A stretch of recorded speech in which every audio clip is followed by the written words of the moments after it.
Yes, ndabahaye ikaze rero mwese barundi namwe barundi kazi mukurikira amakuru n'ibiganiro tubashikiriza kumunesha kuri yanyu mukunda cyane ya Isange TV. Tubashikiriza amakuru n'ibiganiro biba bitandukanye aho by'umwihariko tugaruka ku ngingo nk'umutekano, politike, agateka kazi na muntu, inkuru zo mu makungu, amagara y'abantu, indero ndetse n'andi yose abatandukanye mushikirizwa n'imbonesha kuri yanyu mukunda cyane ya Isange TV. Ni iteka rero n'umunezero ntangere byo gusubira kubana namwe mu banywanyi mukurikira amakuru n'ibiganiro tubashikiriza kuri imbonesha kuri yanyu mukunda cyane ya Isange TV. Amakuru yacu rero y'iki gitondo reka tuyashimikire ku ngingo nkuru zikurikira.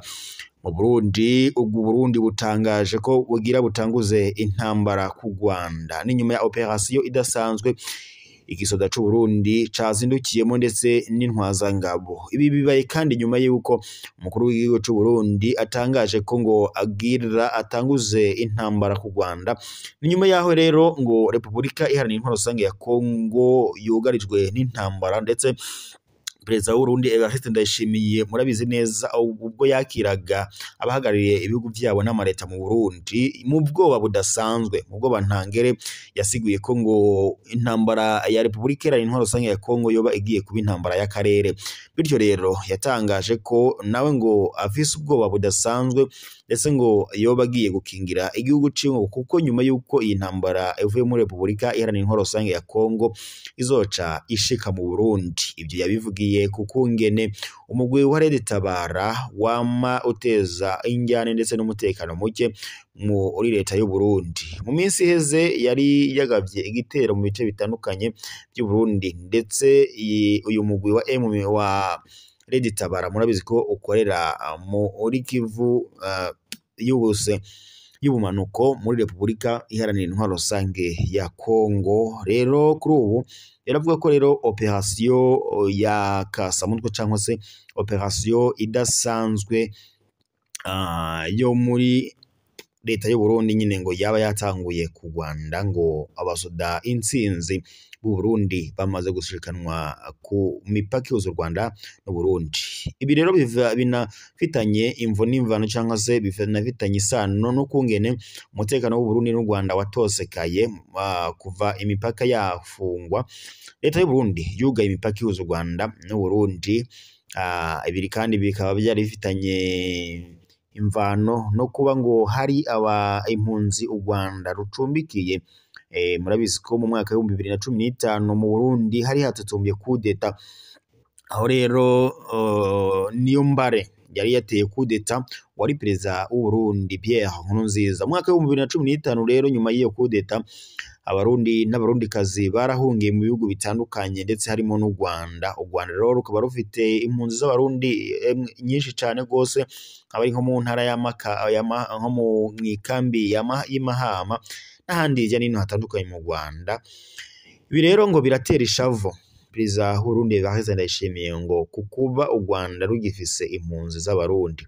Gusa u Rwanda ruvuga ko nyine rukomeza gucumbikira impunzi gushika igihe bazoba nyine murabizi neza ko hari uburenganzira bahabwa n'imiryango mpuzamakungu ishinzwe impunzi kugira ngo bemererwe gusubira mu bihugu byabo baje bavamo. Rero u Rwanda rero rukaba rukomeje kubaha indaro. Ibi rero ngo biratera ishavu Perezida w'Urundi agaca avuga ko atamutekano afise, ngo bivanye n'ukungene nyene abo bantu ngo basize bagize uruhara muri kudeta y'umwaka wa 2015 ngo boba bagicumbikiwe mu Burundi. Rero amasoko yacu mu makuru yatohoje muri iki gitondo adushikiriza ko ngo operation itanguye mu kanya gaheze, ndetse ngo kuri ubu ngubu abasodetsinzi bamaze gushika mu ishamba rya Kibira. Ndetse siho gusa kuko no ku yindi mipaka yose ihuza u Rwanda n'u Burundi bamaze kuhashikanwa. Reka rero tubandanirize n'ubundi mu makuru tuhawe nyine. Hari amakuru nyine twandikiwe n'amasoko yacu atubarira ko ngo byongeye byakomeye. Hari operation inoze y'u Burundi ngo yo kuba bagiye kugaba igitero ku Rwanda. Perezida Ndayishimiye ngo afite ubwoba bw'uko ngo u Rwanda rushobora gutera u Burundi ngo nyuma y'uko M23 ifashe umujyi wa Goma. aha rero yagize ati aho kugira ngo mongereko mbere ndabaziye, niko nyene yasiguye. Ibyo nyene akaba yarabisiguye muri ijya nama yari yakiriyemo abakuhagarariye ibihugu byabo n'amareta mu Burundi, akaba yarabishikirije mu bwoba ntangere. Mu yandi makuru rero, mu yandi makuru n'ubundi tuyabandanije ko yarimo aravugwa mu Burundi. Mu Burundi hari agakuru turose. Uti rero bihagaze bite mu Burundi? Inkuru turonkejwe amakuru rero yaratohojwe n'amasoko yacu mu Burundi, yari yadubariraga ko ngo Reverien Ndikuriyo ubuzima bwe ngo bwoba butifashe neza. Gusa rero amasoko yacu kuri ubu adushikirije ko umunyamabanga mukuru w'umugambwe CNDD-FDD ngo ariko aratora kamitende buke buke. Reverien Ndikuriyo ariko aravurirwa ku bitaro vya Dubai, igisagara ca mbere ca Leta Zunze Ubumwe za Abarabu mu mugwa mukuru wa Emirates. Yarungitsweyo inyuma y'imisi ariko aravurirwa ku bimwe mu bitaro bikomeye cyane muri Kenya. Inkuru rero ya amakuru twahawe n'amasoko yacu mubegereye nyene aho umunyamabanga mukuru umuganga CNDD-FDD Reverien Ndikuriyo agwariye. Kubwo amasoko yacu nyine atubwira ko Reverien Ndikuriyo yungururijwe i Dubai aremye cyane, nta muntu n'umwe ngo yashobora kumenya kandi ngo yahemera mu byuma bifasha guhema.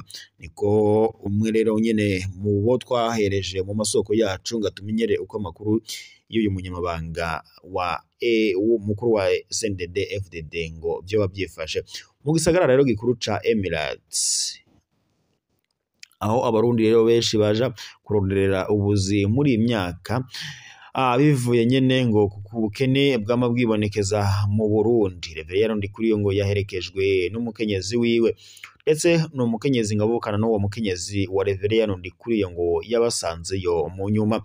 Ngo gusa amakuru twahawe n'amasoko yacu ngaho i Dubai atubara ko ngo yaje kumenya neza uyu mukenyezi uvukana n'umutamukanyi nyene wa Reverien Ndikuriyo.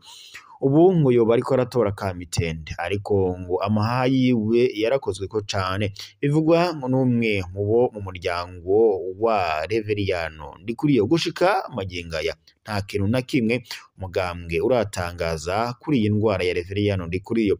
Uheruka umukuru w'igihugu cy'u Burundi Evariste Ndayishimiye yavuze ko mu majambo nyene yashikirije make, yavuze ko Reverien Ndikuriyo ngo amagara ye ngo yoba ameze neza. Reka rero nyene dusozerere amakuru kubyitwa bagwiraga kubijanye n'umutekano w'u Burundi ndetse n'u Rwanda, nyuma yuko nyene perezida w'u Burundi atangaje intambara. Kuri ubu ngubu amakuru dufise avuga ko ngo hoba hari operation yakozwe y'igisoda c'u Burundi ngo kiba gishaka kugaba igitero ku Rwanda. Neva rero ngo bivuga ko iyo bakoze ishano atangaje intambara yeruye ku Rwanda ku igenekerezo rya 6 Ruhuhuma, ngo intambara idasanzwe yoba itanguye ku Burundi n'u Rwanda. Reka rero mbashimire mwese mwari mukurikiye amakuru n'ibiganiro tubashikiriza ku murisha kuri yanyu mukora cyane ya Isange TV. Niteka n'umunezero ntangere cyo gusubira kubana namwe mu banywanyi mwadukurikiraga mu biganiro n'amakuru tubashikiriza yo kuri aya mango. We rero wadukurikiraga uri mu Burundi mu ntara zitandukanye zigize igihugu cyacu cy'u Burundi, ndabateye yambu ndabateye akamo nimwirambire muragume. Reka dutere yambu kandi abatwandikira bari iyo hirya mu makungu nko muri Leta Zunze Ubumwe za Amerika, Leta Zunze Ubumwe z'Abarabe, leta ya muri za California ngaho muri Leta Zunze Ubumwe za Amerika, mwese turabateye yambu. Ntitwokwibagira kandi abadukurikira bari mu bice bitandukanye nko mu Rwanda, muri Uganda, Kenya, Tanzania ndetse n'ahandi hirya no hino ku isi hatandukanye, mwese turabateye yambu. Ntitwokwibagira rero kubibutsa kuba mutarafyonda sabone. Reka ndabibutse mupfende sabone canke partage, musangize amakuru inshuti n'ababanyi, kandi namwe muze murababambere kubona amakuru n'ibiganiro tubashikiriza ku murisha kuri yanyu. mukunda cane ya Isange TV. Tubashikiriza rero amakuru batandukanye nk'inkuru zijanye n'umutekano, politiki, agateka kazi na muntu, amakungu ndetse n'andi yose abatandukanye mushikirizwa n'imbonesha kuri yanyu mukunda cane ya Isange TV. Niteka rero n'umunezero ntangere byo gukomeza kubana namwe mu makuru n'ibiganiro twama turabashikiriza kuri iyi mbonesha kuri yanyu mukunda cane ya Isange TV. Barundi rero namwe barundi kazi mwashikirizwaga amakuru natwe yo muri aya mango, turaza kubandanya tubakorere amatohoza n'ukungene nenye n'ukungene byifashe kubijanye n'iyo operation idasanzwe ngo yoba yateguwe na leta y'u Burundi ngo bashaka kugaba ibitero mu Rwanda. Umutekano w'izo mpande zombi n'ubundi waratosekaye, imyaka itari mikeyi iraheze nubwo abarundi n'abarundi kazi bitotomba bakadonda gatoki perezida wabo ko wacu nyene Evariste Ndayishimiye kataco ariko aradufasha. Gusa birashoboka, birashika ashobora kuzarangura amabanga neza. Burya kuyobora ntibyoroshe muze muramwumva. Burya nawe nk'umukuru w'igihugu ntabwo kubiba umukuru w'igihugu bipfa kuza gutyo gusa. Buriya nawe birashika azofata ingingo shasha agire ico yakoze atureberera nk'umukuru w'igihugu cacu c'u Burundi. Reka mbashimire, nimukomeze mugire ibihe vyiza, mubandanye mukora, mushake ubuzi, amahera ndetse n'ibindi byose bikenerwa mu bya misi yose mu Burundi nyene.